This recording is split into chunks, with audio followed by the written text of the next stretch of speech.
Welcome back to Football Coach, episode 42, where we've opened the season with a humiliating defeat. In our defense, it's the number one team in the country. Ohio State has, and we were on the road, by the way, 52-9, the beatdown that they've given us. But that's it. That's all of our ranked opponents for the entire year. We have had numerous seasons where more than half of the season included ranked opponents. We now have 11 opportunities to go out and claim wins. Every single one of the 11 games. The rest of the season are technically winnable. We are not going to go 11-1, but fingers crossed, we are going to win close to half of our games, or about half of our games this season. This is literally the first time we've seen anything like this throughout this series. We are going into a game not only as favorites, but comfortable favorites. It's Tulsa. This is in conference. Both teams are 0-1, but they are a 79-76. We're an 83-80. Our offensive talent versus their defensive talent is a substantial difference. We are a +7. Not once have we had that sort of scenario. Their offensive talent versus our defensive talent has them a -1. Fairly evenly matched up there, but we are drastically ahead on the offensive side and should be able to put up a lot of points. This could be maybe not a record breaking day, but maybe, one record here or there or something type thing. Ultimately, what this should come down to is winning, and winning comfortably. Our first day of the conference is a big sigh of relief. It is a win.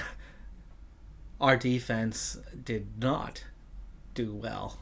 The offense did exactly what we would expect them to do, 38 points. That is right in the territory that I was expecting from us. Though there is one record, the offensive talent. The offensive talent was a new record for us. So the 83 plus this season, best we've ever had. But yeah, that was way closer than was expected. But it is a win nonetheless. We have opened conference play in the win column. I'll take it. And 2 weeks of no injuries. Indiana is a team that was slightly better than Tulsa, yet we still won. And we were on the road, 27-21. The offense carrying us through, the defense this time actually stepping up. We're 2-0 in the conference. We've already got the first 2 wins of the season. This year, though, we do have to win at least 3 now that we're in this smaller conference. But the bad news is the injury list. 3 major injuries ruling guys out. These are the first injuries of the year, and 1 minor injury. And that's 2 of our key guys. Simpkins and McGowan are our top receiver and safety. And neither one of them were playing any extra downs. They've just taken on injuries. One thing I noticed as I was going through the depth chart this year, looking carefully player by player, is the consistency. We noticed it with Pennon last year, how his durability went from acceptable levels when we recruited him down into the F territory by the time he was a senior. That's a trend. That is a trend that I'm seeing in most of the players. Like the vast majority of them have lost at least a full grade in their durability over time. The more you play, the more you take injuries, the more you're susceptible to them. Or, I don't know. It's a worrying trend that, you already have a susceptibility to injury thing. It's already there. I don't know what the trick is. You get injured and therefore it lowers your ratings. I don't know. There's nothing I can do but speculate on that one. However, it is worrying that they do noticeably get significantly worse, meaning as they get older and as they're into those starting spots where they're finally playing a bunch of snaps, well, now they're injured all the time. First conference loss of the year. Not surprising. It was close, though. It was very close. We do pick up a new injury, but only 2 weeks minor for an offensive lineman. That's not bad. This one, Memphis, they've got a really strong defense, and they also had a good record to start the year. Yeah, and the road thing, the being on the road, clearly was one of those concerning parts. But 34 pass completions for Sewell, surprising that we couldn't score more than 24 points, all things considered, for that. Out of conference, home game against Kansas. Remember, they shifted into our place. They're in the Pacific Conference now. And we're at home. We are a +6 on our offense versus their defense. We are a +1 on the defense versus the offense. So kind of a similar matchup to what we had at the beginning of the year with Tulsa. We're 15-point favorites this time. We've got a huge advantage on that defensive side of the ball, amazingly, like 78, 79, yet actually it's significant. Where here, somehow the rushing game and the pass protection are even. So they have... I don't quite see how that talent matchup works that way, but we are favorites. Let's see if the team gets the job done back into the win column. It would be third win of the season. It would be that minimum standard for the year, and it will be a whole lot of season left to go. We were, of course, missing a few key guys due to major injuries. One of them will be back, McGowan, but without them, it wasn't enough, and we lose. So 15-point favorites, and we fall into the lose column. 38-36, disappointing result there against Kansas. We lose points because this guy was also being recruited by Kansas on this particular one, and because we lost, we ended up losing points to a number of these guys. That's not helpful. And the points we gained on the others was not very helpful. We went from heavy favorites and losing at home. That did not work out in a couple of ways for us.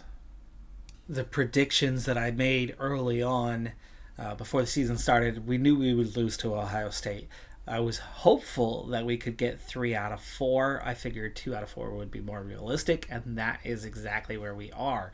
We were very close to winning both of the games we lost, but we were also very close to losing both of the games we won. So everything's been a tight contest, but we are 2-2 so far through those. So the projection of upward end being 7 and a lower end being 3. We're definitely falling into that middle territory right now. We're still on track for about possibly 6 wins this season.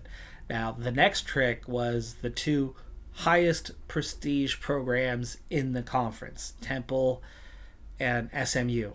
SMU is looking like that team this year. They are 4-1, and we're going to be on the road. Temple does have a good rating, a very similar rating to us. We still have those injuries. We do have McGowan back, at least. We've got one key guy out of the 3 major injuries returning, and we are at home. They are 0-5, but they just have that similar rating. We still have those injuries. So this is going to be fingers crossed win, but I wouldn't necessarily count on it, and I would definitely count on losing this one. So where I was hopeful of a possibility of split, expecting less so, well, that's exactly where I'm at this point. Hopeful of a split, expecting possibly less so. We've got a definite shot, though, to beat Temple. And no, they get their first win of the year, and we pick up another new major injury, offensive lineman. Luckily, it's only a single week. He is a 76 overall base. We do get a recovery for Ferguson, who was a much better player. We'll get him back, but he's another one of those. He had durability when we started him. He's now down to a D. Dallas is the one we were supposed to lose, SMU, and 35-24 is fine. They have a good record. They're the best in the conference, and we were on the road. So to only lose by 11, to get no new injuries and get one of our major injuries back, that's all good. The downside is we are now 2 wins behind pace. We're still at just 2 wins, and that sucks too because we started the conference season 2-0. We do have our very first 2 guys ready to sign, and they're both offensive linemen, and How many times have I said it before? Offensive line is incredibly hard to recruit because you have more players at the position than any other position, and so there's so much overlap. There's more competition at offensive line than anywhere else. I don't think I'm going to end up getting either one of these guys. We're at a 25% chance on this one. We lose by 1,000 points to Wake Forest. This one, Hawaii. I just put in 1,000 points on this guy this week. Didn't matter. We didn't get him either. That's rough. I am struggling to find a good offensive lineman. Neither one of them were good to begin with. We're talking about low Bs and 57s. That's the garbage territory, and yet I can't find better. Except for like one guy, but Texas and some massive programs after I got in and was making up a lot of ground on these big programs, they decided to offer as well. So we're unlikely to get the one gem. The rest of them are garbage anyway, and I can't get them either. So offensive line this year is going to be incredibly difficult unless the transfer market works out really well for us. But at other positions, we are finding a lot of guys in that A- or A potential range. A lot of them. And there's battles for a lot of them. And normally we lose those battles. But this year we got in early. We've gotten in aggressive. And I do think we will sign some of those guys. The one thing that's really hurting, though, is we're starting to get some of those visits coming in. And the visits have not been rewarding as we've underperformed. The 2 wins were right at the start and only one of them at home, and I didn't do any visits for that because you get a bigger bonus for going later, and so I didn't want to do a visit on the first home game. So the one time we've won and would have gotten a healthy bonus potentially, nobody was there. All in all, we're still on track to get the number of wins we need.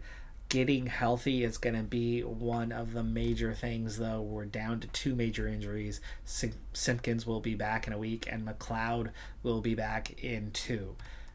We have a bye coming up, so Simpkins will be back for the Tulane game, though we are on the road. And then we're on the road for Syracuse as well. Not easy, but we should hopefully be good enough to get 1 win from there with our guys coming back. So we'll have McLeod back by the Syracuse game. If we can get and stay healthy, I think we're back on track to start winning, because we had 2 wins before we then had a whole mess of injuries to major players. And from there, we've been just losing to almost everybody. Close losses across the board. 1 or 2 key players away from having it, and we've already got 1 back here in Farrell. So we're getting 2 back for the next game. We'll get 3 back by the second game. That's what we need to get back on track. It's Memphis, it's SMU, who have been controlling USF. There's Hawaii at 3 and 4. We're down here at 2 and 5. We're down here near the bottom. We're outside of the top 70. Come on, team, let's go. I think this is down to injuries more than anything else on why we are coming out just barely on the losing side of these games. By the way, we need 20 targets on the year for our tight end. We're at 14 so far, and we've played just over half of our games, so we're definitely on track to achieve that promise. And if we have to during the Hawaii game, we can, because we'll play that one live, we can get our butts kicked by Hawaii in a new conference, or finally end the curse.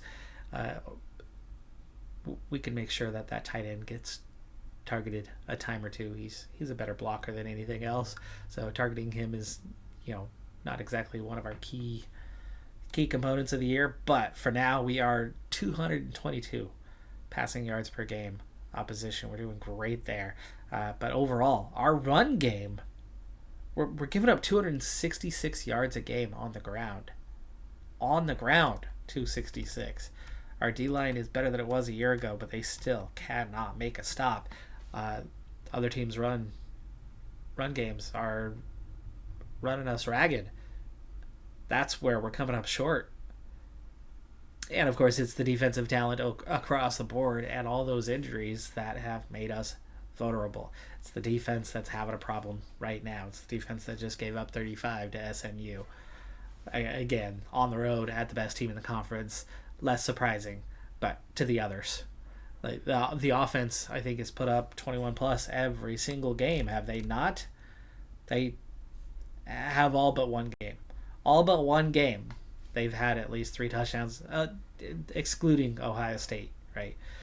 We need more from our defense right now. I mean, we got 36 and lost to Kansas. we've lost to 2 teams that hadn't won a game on the season.